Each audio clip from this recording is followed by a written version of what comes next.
Hey everyone. So I figured I wanted to make this video, and I know you're all gonna watch it, hopefully.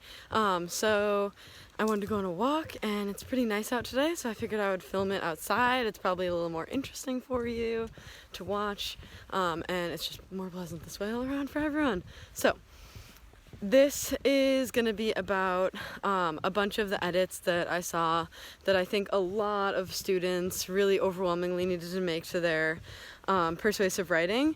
And so this is the first place to start in terms of what edits you should make. So I'm just going to go through a little list that I have, and at the end I'll post it for you, and you can obviously let me know if you have any questions. I'm also going to post a little bit more feedback for some kids if they ended up needing more on their actual Schoology update assignment.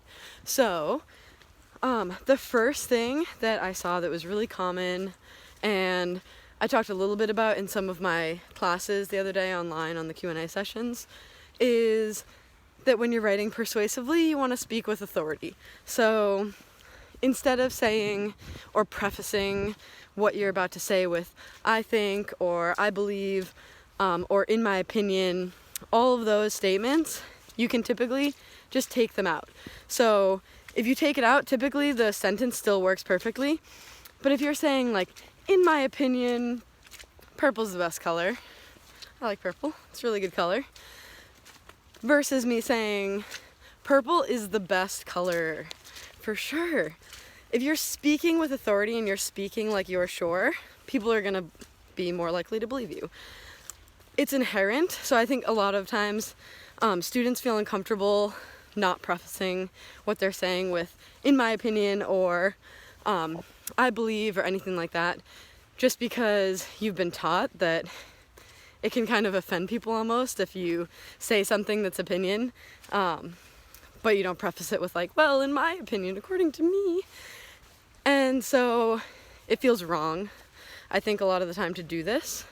But in persuasive writing, since your goal is really to convince your audience of what you're trying to argue or say, the best way to go about it is to speak like what you're saying is fact. So you want to take out those little statements. It's a small edit, but it makes a really big deal. It makes a lot of difference in the way you sound and your tone and your authority. So that's the first thing that I would go over.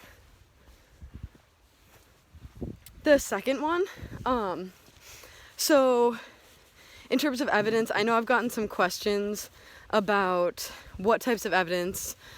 Is it okay to use stories from your own life versus stories from history versus books that we've read in class? Absolutely, you can use any of it. So, oh my gosh, you get to see me trip.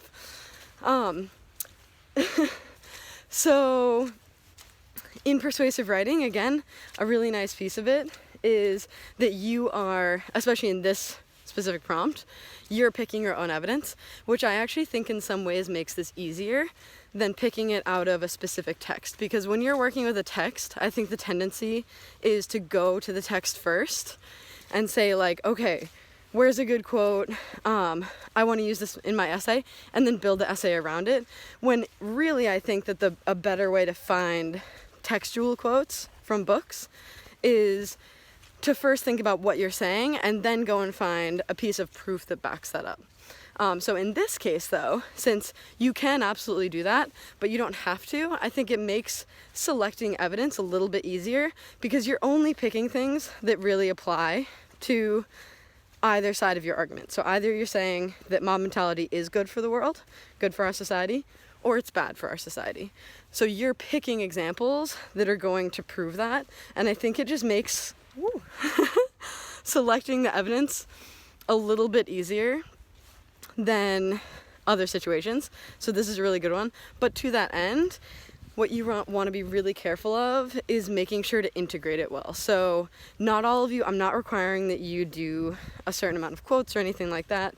You can paraphrase things, you can quote things, you want to cite them in text if you do that, but you can also use stories from your real life, or you could use common knowledge events from history. So it's not inherent, you don't have to do it all one way. I'm trying to leave things really open for everyone, so that you have a lot of freedom with this, and it is a little bit easier. but also it's a little bit more creative for you and hopefully can be a little bit more interesting. But with integrating, you always want to make sure that whatever you're saying, if you took the quote marks away, so if you're doing quotes, if you took the quote marks away, that your sentence would still make perfect sense. So you can use the brackets to change tense or little specific words in the actual quote itself. But typically, you want to make you want to choose a quote that works, and you want to then build the sentence that you're writing around that so that it fits and it makes sense the way that you're writing it within your larger persuasive writing piece. So you also, something that I'm seeing a lot of is, or I've had questions about, the counter argument. So you want to acknowledge the counter argument. You want to recognize that there is a counter argument, first off. Inherently there's two sides to most things. This is no exception. And in this case, you want to acknowledge the counter argument. It's always better to do it at the beginning, I think, because when you do it at the end, which is what I've seen a few people do, when you acknowledge it, like, you go your whole essay, and then in the last paragraph you're like, and by the way, here's what other people think. I think it kind of diminishes all of the argument that you just put into the whole persuasive writing piece. So I think it's best to put it up front at the beginning, first or second paragraph, acknowledge that there is a counter argument, what it is, why it's not right, but don't spend a lot of time on it. You're spending the vast majority of this writing piece by proving what you think is true, not what isn't. So you want to address the other side, but you don't have to spend a ton of time on it, and you don't want to do it at the end, because you want to make sure that it doesn't like dismiss your claims by going through the whole thing and then at the end being like, oh yeah, well, here's this other side to this, and having the reader be like, oh yeah, that's a good point, and leaving them with that thought instead of leaving them on the side that you thought. I dropped my pencil. I'm gonna go back.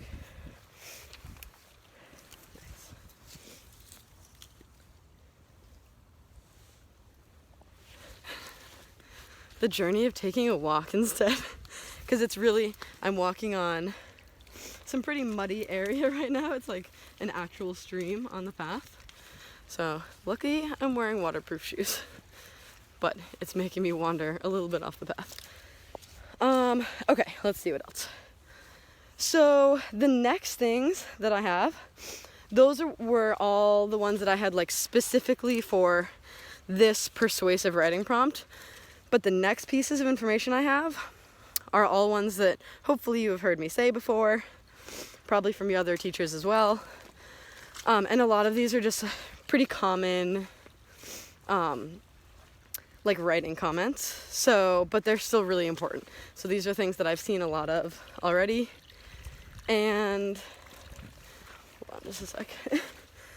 And I'm just going to go through it. It's probably like 3 or 4 of them that are just like good practices for writing. It's more related to writing mechanics and things like that. So first one is to not use personal pronouns. So generally in formal writing, you don't want to use personal pronouns because it's just not formal. And in this scenario, you actually can use personal pronouns, but only if you are talking about your, like, some personal experiences from your life. If you're using that as evidence, then you can use personal pronouns. But other than that, you should still try to stay away from them because it makes your paper less formal, less convincing. And usually personal pronouns are attached to words like I think, I believe, in my opinion, things like that, which you are omitting anyways from previous comments. So take those out unless it is related to a personal experience that you're sharing as evidence.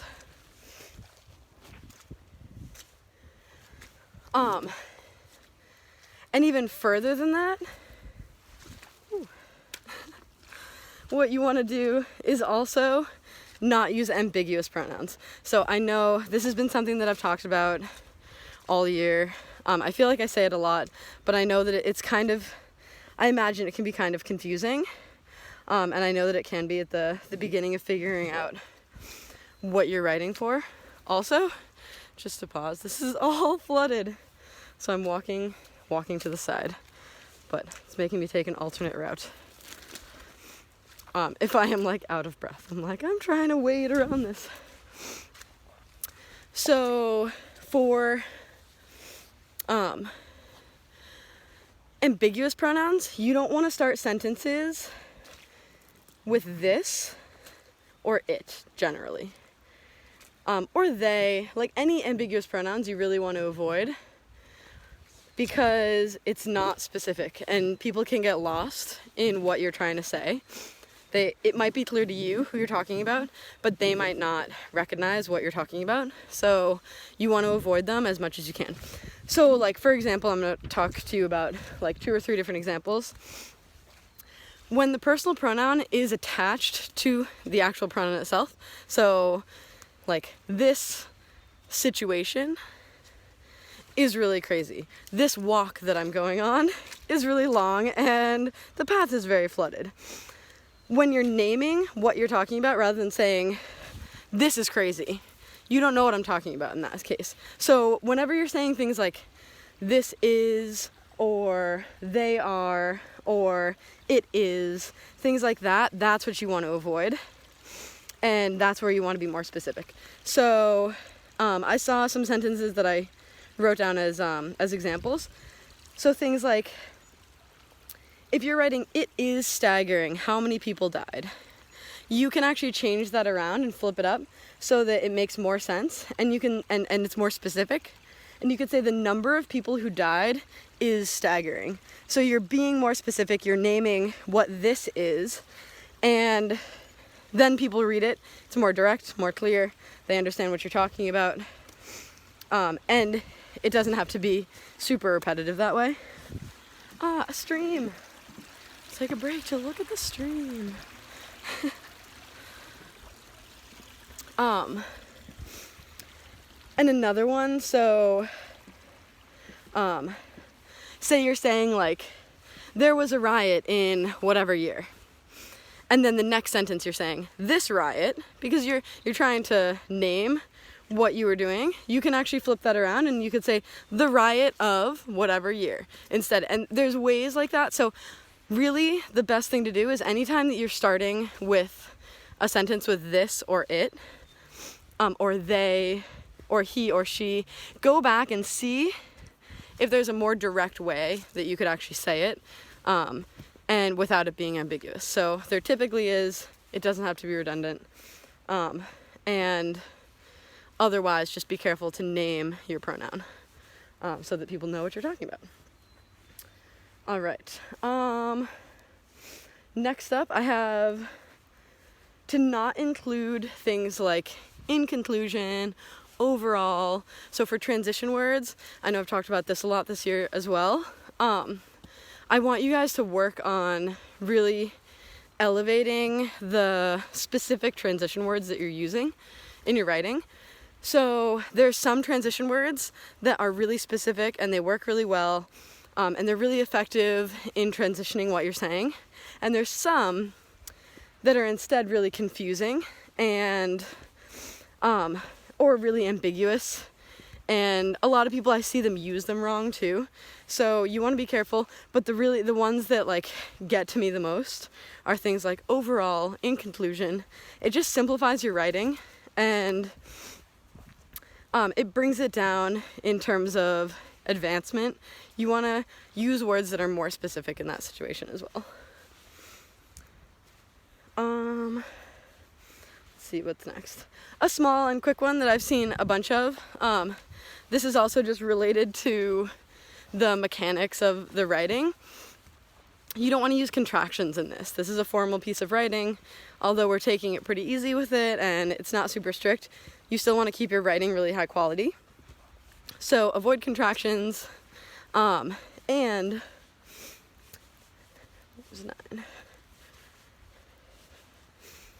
Okay, and I've seen a bunch actually. This is kind of funny because, again, I feel like this is stuff that you all know. I have confidence in your knowing it, and I think it's just like rough draft, you're writing from home. But there's been a ton that I've seen, a lot of little editing things like missing capitals on letter I's and missing punctuation or misplaced punctuation, so be careful with commas. But also be careful with if you're asking a question in your writing and posing it to the reader for them to think about, then you want to make sure that you have a question mark at the end. So it's simple stuff like that, but you want to make sure that you actually get that right, because otherwise it devalues your writing a little bit. If I read through and it's really, really good quality, but it's missing, it's got contractions in it, and it's missing capital letters, and it's missing correct punctuation, that stuff is the stuff that you really don't want to have like points taken off for, because it makes your writing sound less advanced. Even if the rest of your essay or the quality of your writing or anything that you include is actually stellar, it's going to still make your essay, it's going to harm your essay and your voice in writing when you have issues like that. So you definitely want to make sure that you fix like capitals, punctuation, all of that stuff. All right, I think that is pretty much all the ones that I had. So I might go back, actually no, there's one more.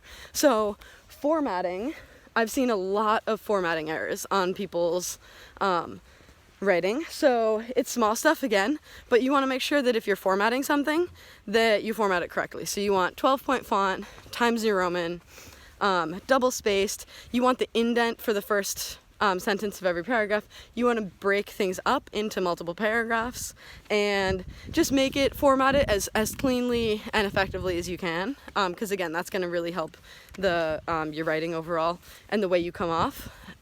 And finally, this is really just, it goes back to the beginning to bring myself in a nice circle. You want to be compelling. Like, you want to be convincing in what you're saying. You want to believe what you're saying, and so you want to provide good evidence for it. And if you don't have that stuff, then no one else is going to believe it either if you don't believe it. So just make sure you're compelling and go back through, make these edits. If I have other little edits for you, I'll add them, but generally a lot of people, this might be all the edits that I would have had for them anyways, so I might not leave comments on yours individually, and if that's the case, then you're set to go. Just listen to this and you're good. And really good timing, but I actually, in this time, just made it to this really nice dock. So, made it to the end. I don't know if any of you know of, it's called the John Little Conservation in Marshfield, I think. So it's really nice if you want to go for a walk there sometime. But I have made it to the end of my presentation, and I'm gonna walk back now. But have a good day. Let me know if you have any questions, obviously. And your writing, though, it started really good, and I can't wait to see the rest of it and see the edits that you make and all of that stuff. All right, have a good day. I'll see you later.